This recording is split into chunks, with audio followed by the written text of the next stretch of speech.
Gaurkoan badoa enpresaren egoitzara hurbildu gara, hain zuzen ere proiektu hau hobetu ezagutu nahi dugulako, batez ere nola hasi zen eta zein zerbitzu eskaintzen dituzten. Eta horretarako kamera aurrean Susana Fernandez eta Fer Romero ditugu gurekin, dena hobeto azaldu dezaten. Beraz, lehenik eta behin bikote konta iguzue pixka bat. Nolakoak izan ziren badoa proiektuaren hasierako urteak? Hori, gu gara Susana eta Fer, badoako kideak. Eta hori, orain dela, gu lehenengo gauza gu bizi ginen Bartzelonan, 2022 arte, eta justo etorri ginen udaran, eta hori, geunden pixka eta horrela galduta, zer egiteko, eta zer izango ziren gure proiektuak Irunen iritsi ginean azkenean, izan zen bera bakabel lana, egiten ditu. Eta hori, gure bizitzaren ardatz oso importantea garrantzitsua beti izan da txirrinda, ez? Gu mugitzen gara txirrindan, ibiltzen gara txirrindekin, eta hori, gure semei beti inkulkatu egin diogu txirrindan, eta hori, horreko gauzak. Eta hori, justo iritsi ginen, eta BDS-ko kideek daukagu beraiekin oso harreman estua, eta beraiek esan ziguten zegoela Irunen horrelako proiektu bat, zela Irun Marketplace bat, eta horrelako emateko, zerbitzuak emateko komertzio lokalei, eta horrelako bisitatea beraientzat ere bai, eta zen egiteko banaketak txirrinden bidez. Eta justo momentu horretan zegoen badoa pixkat horrela stand-by, ez? Bai. Eta esan ziguten gu hartzeko. Bai, hori hartu genuen gure menpen, hasieran sonak ez zegoen, nengoen beste motibo batekin, Jonesekin, eta hori, eta hasi ginen, lehenengo pausuak izan ziren hori. Genukan banatzeko, como hiru lau, como palo, ez? Lehenengo ziren, hori, garantzizuna izan zen horrelako Irun Marketplace hau, udaletxea, hori, beraie bultzatu zuten, proiektu hau, eta, izan zen oso garantzitsua guretzat, hasteko horrelako koltxoi bat izateko, ez? Eta gero, hasi ginen beste banaketak egiten, adibidez, juten geha Hondarribira baratzetara, hemengo komertzio batzuekin egiten dugu lan elkarrekin, eta hori, eta horrela izan ziren gure hasierak, ez? Hori da, esan dezakegu, hori zuen hasierak batez ere banaketa zerbitzuekin loturik egon zirela pixka bat, konta iguzue. Nolako produktuak banatzen dituzue, ez dakit produktu berezirik banatzen duzuen, edo pixka bat jendeak ideia egin dezan nolako gauzekin lan egiten duzuen. Hori, guretzat oso garrantzitsua, daukaden oso lehentasun bat, eta guretzat Irungo komertzioekin, gure eskualdeko komertzioekin lan egitea azkenean, ez? Adibidez, gure gauza bat dela, pixkat harritu eta gelditu ginen, bultatzerakoan, Irunen zeuden kriston lokalak itxitak. Eta guretzat hori izan zen, eman ziguten kriston pena. Eta hori, gure granitoarena jartzeko oso garrantzitsua zen, Irungo komertzioak izatea, bisibilitatea,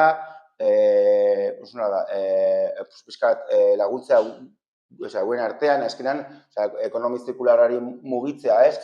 Eta hori, eta bultxatu pizkatu bat, gure eskuen zegoen gauzak eta hori. Eta hori, gu egiten dugu lana, hori, gure banaketak, garantzizunak edo principalak dira hori, Irun Marketplace, que ez dakit, oso ezagutzen da, plataforma digital bat, Irungo komertziak igotzen dute bere produktuak, jendea askatzen du bere etxetikan, eta badoa eramaten du, eta hori da doain. Hori da kriston zerbitzua, porque segituan eramaten dugu, eta gure aldetik eta komertzioen aldetik, eta udaletxeen aldetik ere bai. Egin dugu oso lan osatu polita hirientzako, porque beste hirietan ez dago horrelako zerbitzu bat, hori da. Gero, astero juten gara baita ere Hondarribiko baratzetara, ez? Hori da, Sorburu baratzetara juten gara estean 2 aldiz, eta ekartzen dugu hango, pues hori da, denboraldiko produktua beti ekartzen dugu, eta eramaten dugu laborera, laborera beste gure, ez, moda... Bueno, Da gure inguruko, pues hori, pues bere, denda bat, eta hori, oso, guretzat da, laguna. Hori dira lagunak, eta da oso denda bai, alde batetik. Eta gero hasi ginen ere bai, banatzen bazkaria, jendeentzako, eta hori zen, guretzat garrantzitsua, porque azkenean, ez zen hainbeste diruen gaz, porque adibidez, jende oso, ez dago bat ongi ordainduta hori, baina bai ikusten genuen, jendea, zen jende zarra, bakarrik bizitzen zen jendea, eta hori, eta ikusten genuen, beraientzat, zenen garrantzua, gure zerbitzu azkenean. Eta hori, eta hasi ginen hori, banatzen ere, hemen daude, Irunen daude, agian daude gehiago, hasi ginen daude hiru lokalak hori egiten duena janaria prestatua, eta hori, hortik hartzen genituen hori bazkariak, eta eramaten genuen etxeetara eta hori. Hori bai dakagu pixkat horrela geldi egin dugu horrekin, porque horrein dakagu beste lokala hau, eta hori. Baina hori, eta hori ziren izango, ez? Bai, gure asmoa da segitzen. Bai, jarraitzea, igual, aldugunean jarraitzea, porque zerbitzu hori eta horrelako jendearekin horrelako hurbiltasuna, pues, dago dela, hostia. Eta gogoratu behar dugu ere, Irunero aldizkaria banatzen duzuela. Eta pixka bat konta iguztuen, nolakoa da Irunero banatzea, nola kudeatzen duzue, edo pixka bat zein da zuek egiten duzuen lana? Bueno, azkenean Irunero guretzat da, pues, garrantzitsua, bakarrik ez duaren aldetik, ere bai, hori esan behar dugu, eta da kristun erronka, porque azkenean Irunero banatu behar da Irunen egun batean, edo saiatu egun batean egiten, eta dira 3.500 ale, eta banatu behar ditugu, hori, Irunen, eta ez bakarrik erdialdean, juten gara Anakara, Landetxara, Artiara, eta hori, hori ikusita, eta txirrindan egin behar dela, hori. Eta hori, eta guretzat da, eta hori, markatu, ez da bakarrik duaren aldetik, eta horrelako erronka hori aldetik, batez ere, porque da, ez, nola esaten da, esketak itezen euskera, zuzongi, da, como gauza bat Irunek, ez dakit nola esan hori, ez dakit nola esan, como que, juten bazara toki batera, eta, esan du, que no vas a ir Irunero, como que da gauza bat, que, bai, hori da, Irungo, ez dakit nola esan, baina Irungo nola dauden gauza pila bat, hilabetero egon behar da Irunero tokietan. Eta hori, eta guretzat da, hori, oso pozik banatzea Irunero hori da hori. Orain, bion artean egiten dugu. Hori, Berera ematen du bere txirrinda handia, kargo bat dugu. Eta bera joten da, pisu pila batekin, eta, kanpoko gauzak egiten ditu, ez? Landetxa, Naka, eta ni geratzen naiz hemen, erdialdeko gauzoetan. Hori da. Txirrinda elektriko batekin. Hori da, ondo kontatzen duzuen bezala, honelako banaketa bereziak egiteko, imaginatzen dut, bizikleta bereziak beharko direla ere, ez? Pisu edo kargandiak eraman alizateko. Hori, dakagu bizikleta elektrikoak eta dakagu gero kargo bat, dela horrelako txirrinda handia, dakagu kriston parrilla aurrean, Irungo jendea ja badaki, porque ikusi ez dakit bat aldiz pasatzen, eta hori egiten dugu, kargatzen dugu goizean aldugun pisu gehiagonik, eta juten naiz hori egiten dugu, banaketa horrela egiten dugu, ez? Juten naiz goizean beti Anaka, Landetxa, saiatzen naiz Artiara, horrelako kanpoko edo Ostarradioko auzoetara, eta gero ja hori egindaz, bueltatzen gara erdira, eta hori zuna txirrinda elektriko batekin, egiten ditu azkarrago, eta hori, eta hilabete batzuetan, kontratatzen dugu ere beste lagun bati, eta laguntzen digu, bukatzeko, rematatzeko lana. Baina hori, zure txirrinda handiarekin, zara gai edo zer gauza eramateko. Hori bai, ez dakit, eta gaurlako zama da, 80 kilo eramatzen bai, eta hori. Ez dela gutxi, eta ikusten dugu lokal berria duzutela, beraz proiektuari beste bultzada bat eman diozuel, eta horri esker, zerbitzu berriak eskaini ahal izan dituzue, adibidez, hori, bizikleten alokairua, ez dakit nola funtzionatzen ari den, jendeak harrera ona egin dio, edo pixka bat nolakoak izan diren hasiera berria. Hori, gu ja, geunden horrelako, pixkat, banaketako plana edo lana, ja genuen pizkat koma asentatuta, hemen, eta hori, eta behar genuen, gure buruarekin, eta hori beti, zaten gune, beste pauso bat ematea, ez? Eta hori, horren dela,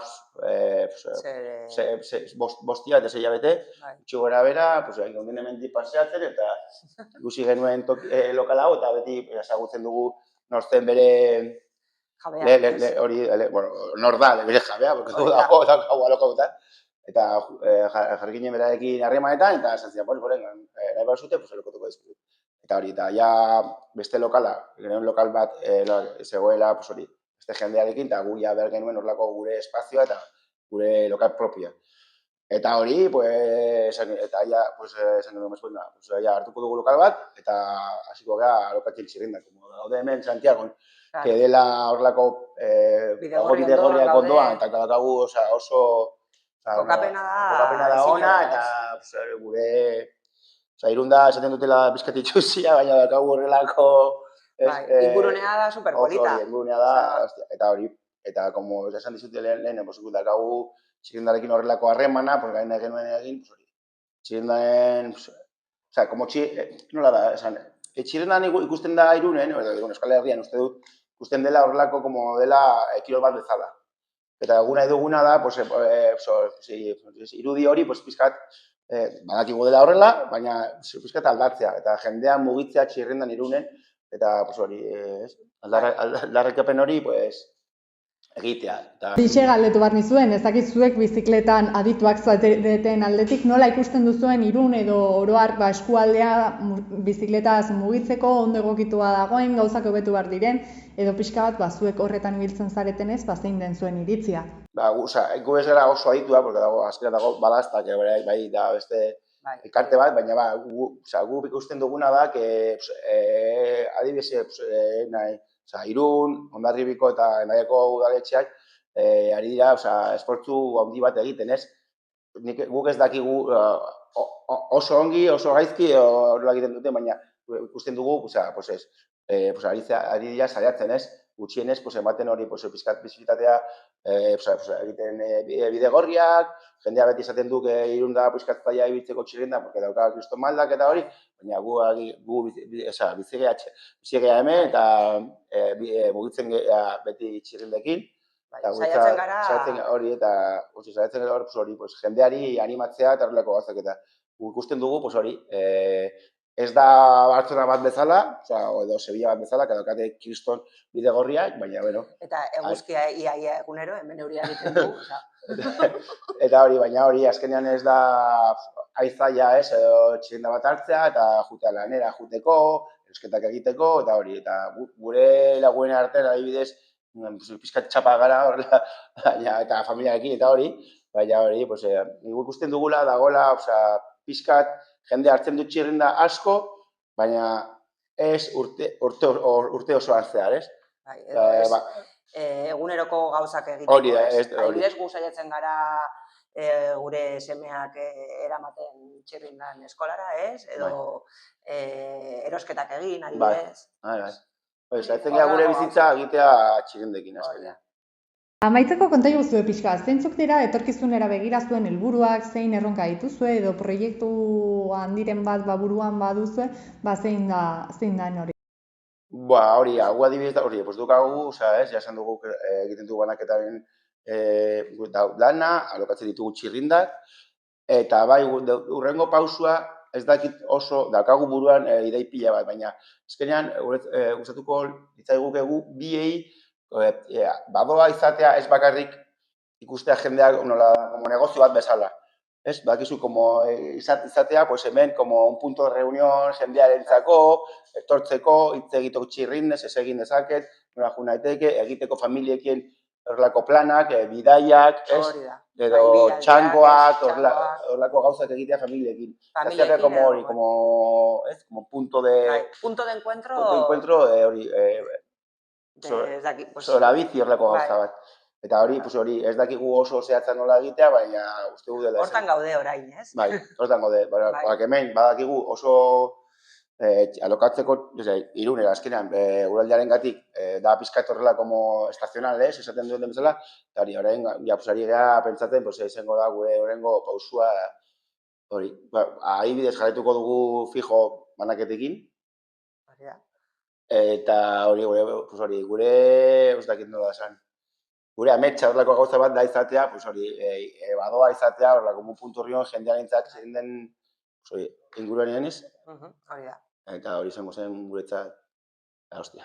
Ze ondo, ikusten dugu proiektuak ez zaizkizuela falta eta pixkanaka urratsak ematen zoaztela eta seguro hori guztiak errealitate egitea lortuko duzuela, beraz mila esker guztia gurekin partekatzeagatik eta guk zorterik onena opa dizuegu. Eskerrik asko. Mizki zuei.